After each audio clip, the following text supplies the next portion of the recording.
guess you guys are wondering what we're up to. We are going to leave Yining and head to Jiaosu, which is the home of the Heavenly Steed, and also go to the Narak grasslands to get a taste of what the Kazakh lifestyle is going to be like. I honestly don't know what to expect, but this is the last leg of our journey across northern Xinjiang, so I've got very high expectations of the place. Alright, we're all set. Welcome to Travelogue. Let's get back on the road.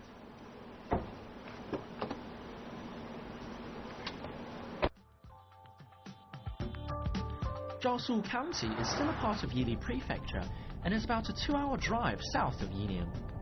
It lies in a basin almost completely surrounded by mountains, with the massive Tianshan mountain range to its south.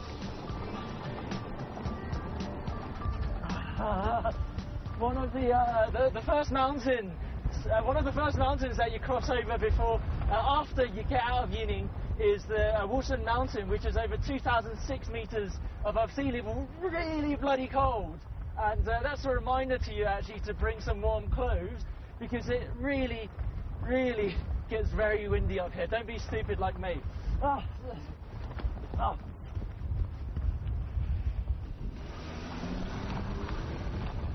Jiaosu's altitude starts at 1,300 meters above sea level. Altitude sickness can kick in at 1,500 meters, so I recommend taking it easy here. However, thanks to its elevation, you get treated to some truly spectacular views of the mountains and of the grasslands below that define Jiaosu. Once you descend the mountains, it's as if you've entered a painting by Van Gogh. Besides looking very pretty, these expansive fields of rapeseed are used for vegetable oil and biodiesel. It's big business, and for decades, China has been the biggest producer of rapeseed in the world.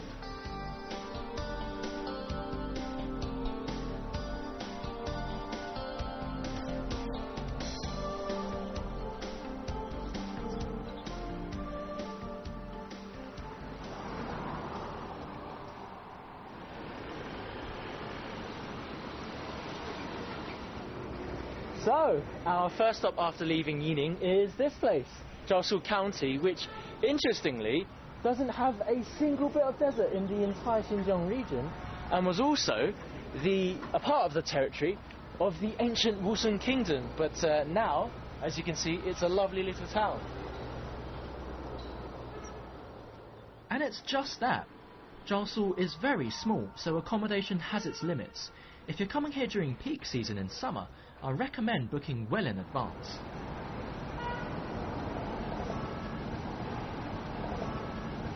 Just a 10-minute drive from town is one of Jiaosu's biggest attractions.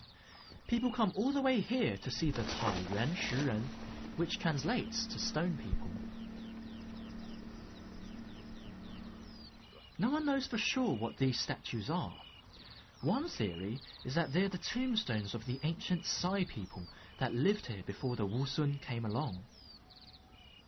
Another is that these represented kilns made by warriors who roamed these lands. Either way, experts have yet to come to a conclusion. One thing is for certain, these stone statues all face the same direction. They all face east towards the rising sun, the giver of life and power and energy. But I imagine that perhaps these ancient people worship the sun as a kind of mighty deity. And with the sun setting over there, a new day is born.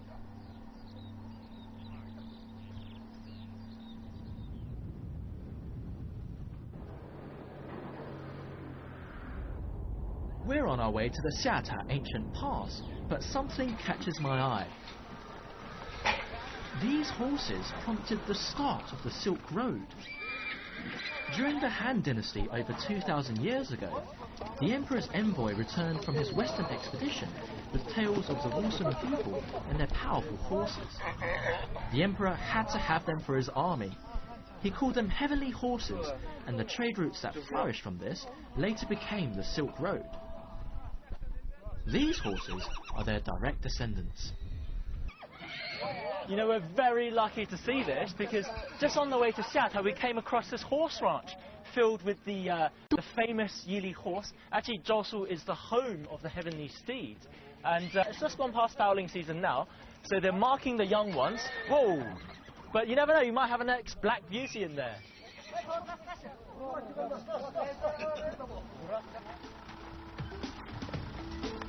Legend has it that these heavenly horses could gallop hundreds of miles effortlessly, and thousands were paid as tribute to the Han Emperor. Even today, the trade of these Yili horses is still going strong.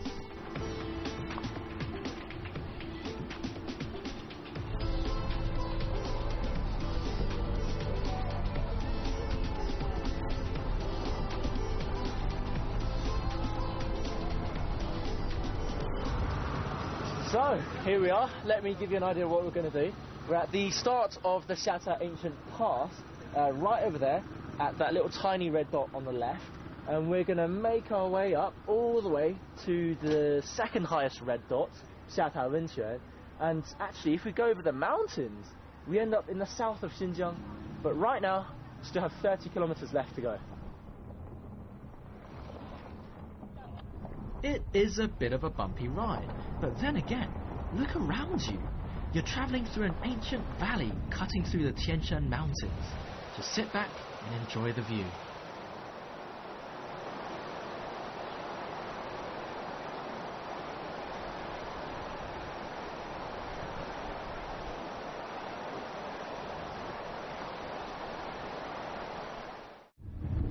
The great outdoors. There's nothing quite like going down a path winding through mountains.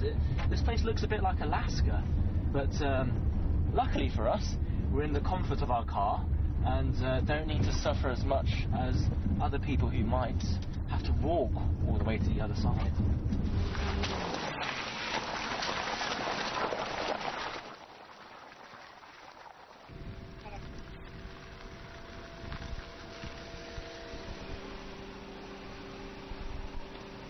Now this is where the fun starts. From our car can only take us to here, and from here it's at least a 5-day trek to the other side of this pass, and you're going to need some very good hiking equipment, which obviously you can see I'm not outfitted in, but that's not going to stop me from taking a short walk up there.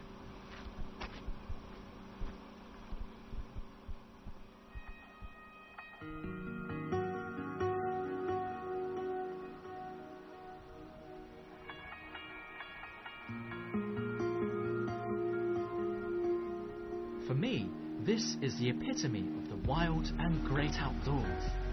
A word of warning though, if you're serious about completing this pass, come here in late spring or early summer. You'll have to cross rivers and glaciers to reach the other side, so bring proper equipment. But if you just want to camp for a night, that's okay too.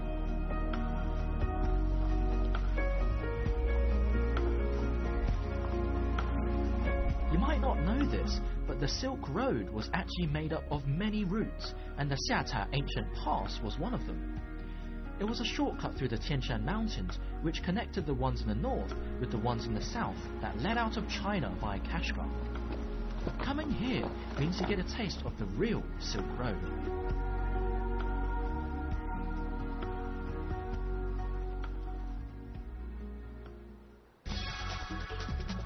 Coming up next, it's all pomp and celebration at the Narat grasslands as we get a first-hand experience of just what it means to be a Kazakh.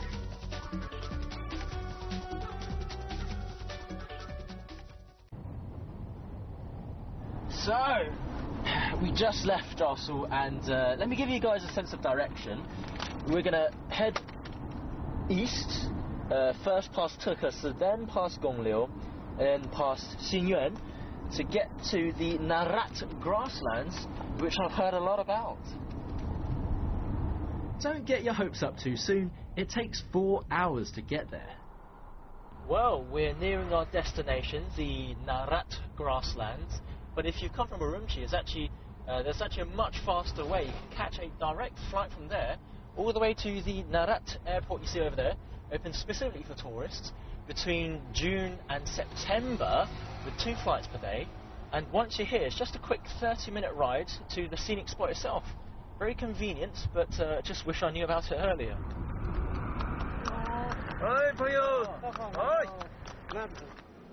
And we've arrived! The main Narat tourist area has plenty of shows and restaurants. You can even stay at a Kazakh yurt for an authentic experience. Apparently they put on one of these shows for us tourists every night, and this is supposed to be some kind of like a princess stealing thing of the nomadic Wusan people, the ancestors of the Kazakhs. But it's going to be interesting to see how it plans out.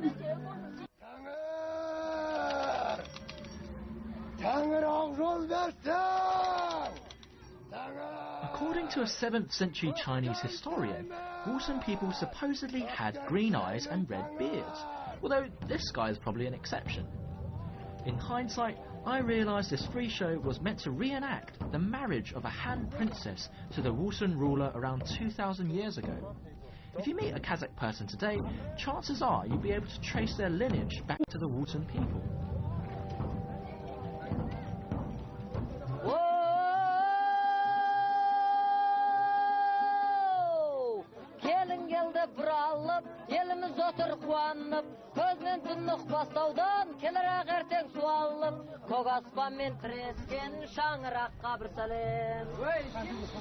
If you don't mind paying for tickets, walk across to this field for some real Kazakh performances.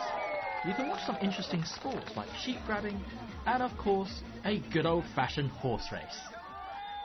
These jockeys are only 12 years old. Puts me to shame.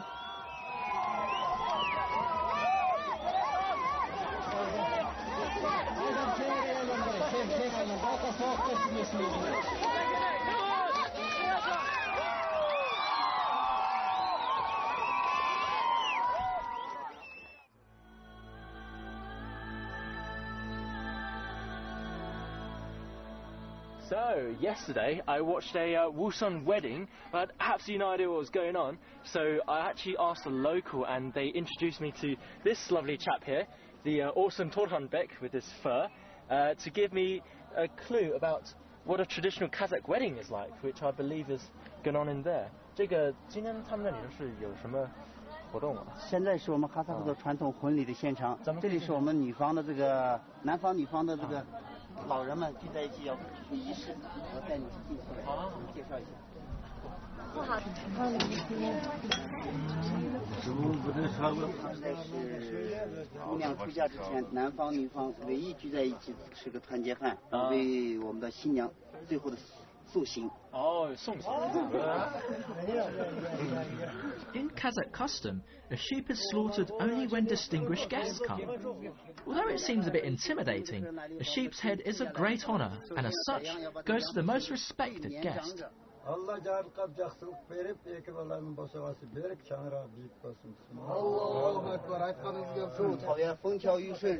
After saying grace, everything is divvied up.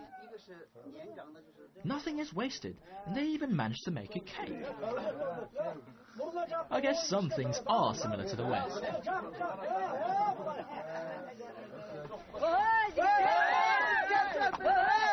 A Kazakh wedding must finish before noon, but the bride's hiding inside with the bridesmaids. The groomsmen literally have to sing her out.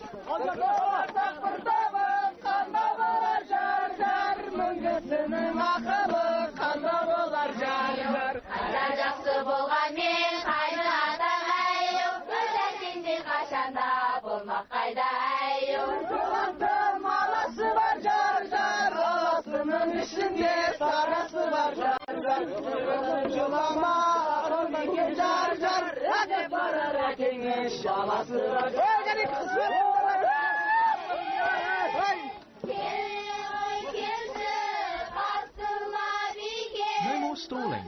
Now it's the bride's turn to sing her weeping farewells to her family.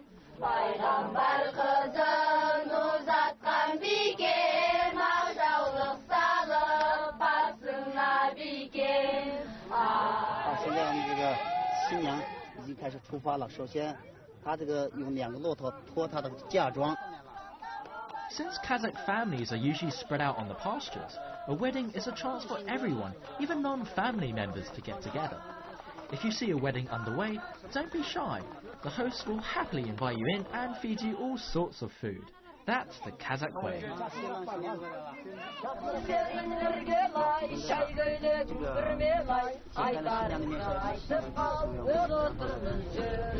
Wow. 好，现在已经解开了新娘的面纱，她正式成为我们南方的人。然后呢，南方女方聚在一起要就是阿肯弹唱。现在是女方和男方，这个男孩是南方的，女孩是女方的，要进行这个阿肯弹唱对唱。So, my friends, this is what it's like to be in a traditional Kazakh wedding. It's definitely got a leg up on your traditional white wedding, but actually, I've got to let you in a bit of a secret. It's just a performance. Torhunbek told me that the modern Kazakh person lives a slightly different kind of life, but at least you can still enjoy this for the night. The wedding performance isn't always on, but you can have one organised for you for a pretty penny.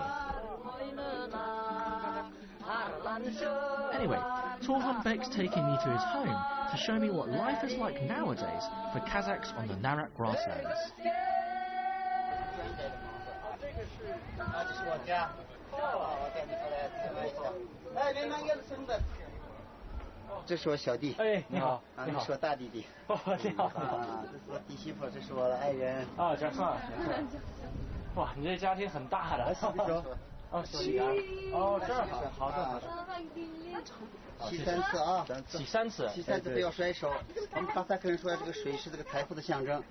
把水甩，就是牢牢的把水。财富给甩掉，攥手里不要甩掉。哎，好，谢谢。洗3次手，右脚迈进，人的尊敬。哎，好。这就是我们的定居房了。哇！牧民的定居房，这是我们的茶房。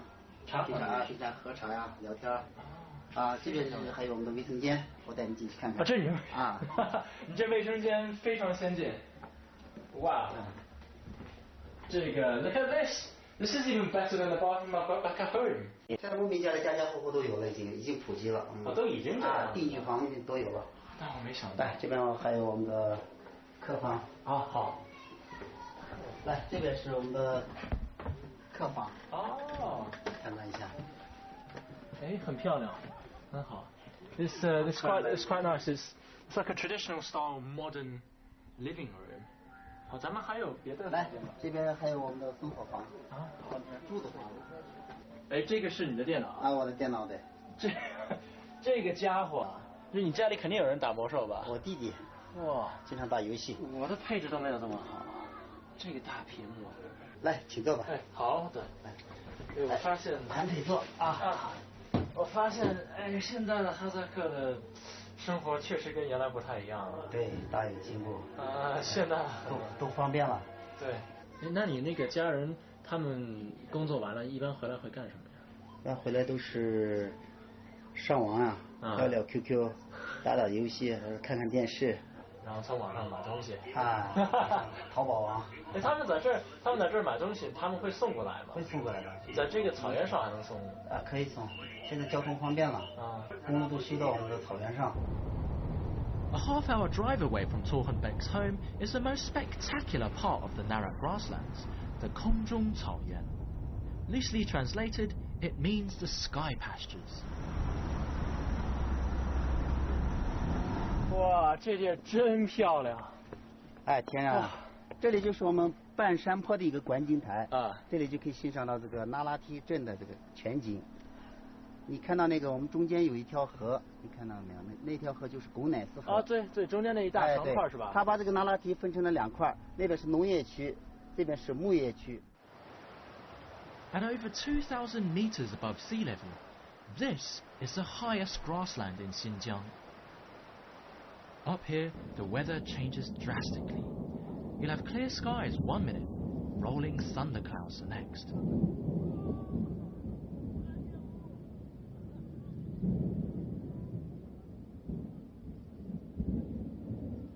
I can't begin to describe how atmospheric it is here. It feels as if you're standing at the edge of heaven, completely exposed to the elements. This place makes you want to throw everything away and come here to live the life of a nomad. A life that's raw, never at the mercy of Mother Nature.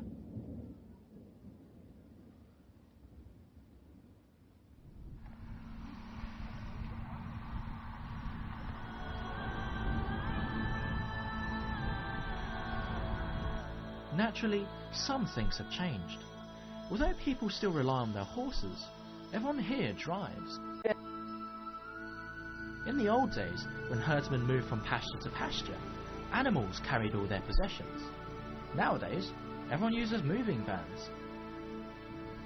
I guess it's sad to see this nomadic tradition changing, but life has undeniably changed for the better. At least for now, the life of a Kazakh herdsman at its core still remains the same as it's been for thousands of years.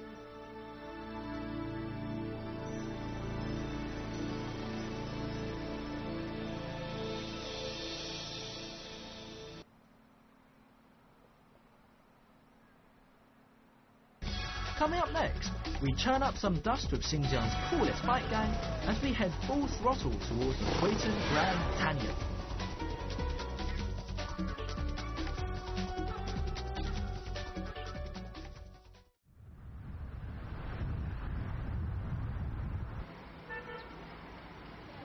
We've left the Narak grasslands and headed up north to Kwaitan, which is actually a really popular transport hub, and many visitors who've come off their plane at Urumqi come here straight away because it's close to many of the scenic areas and also the tourist spots.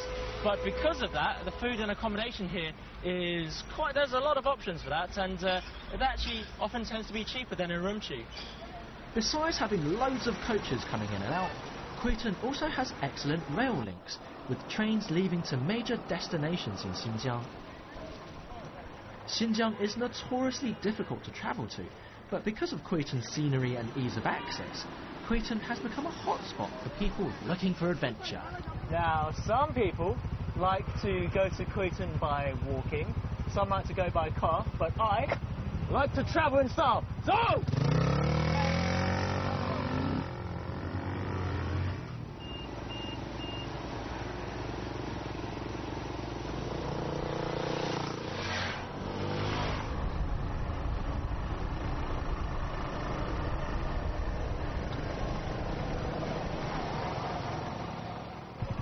So, I'm part of the crew, but this is my initiation ceremony. You see this ramp down here? We're going to go head first down that way, and it's all downhill from here.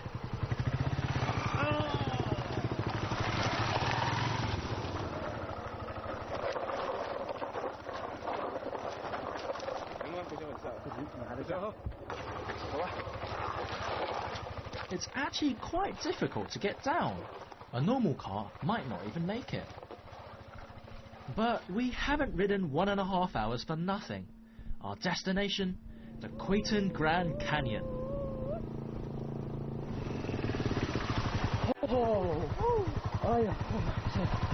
Oh my God. Would you look at that? What a sight. Hey! Anyone out there?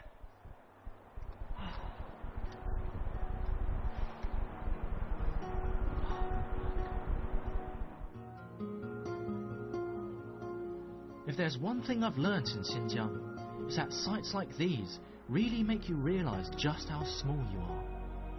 You don't have to be a nature buff to appreciate the grandeur of everything here. Just simply stand back and let it take you in.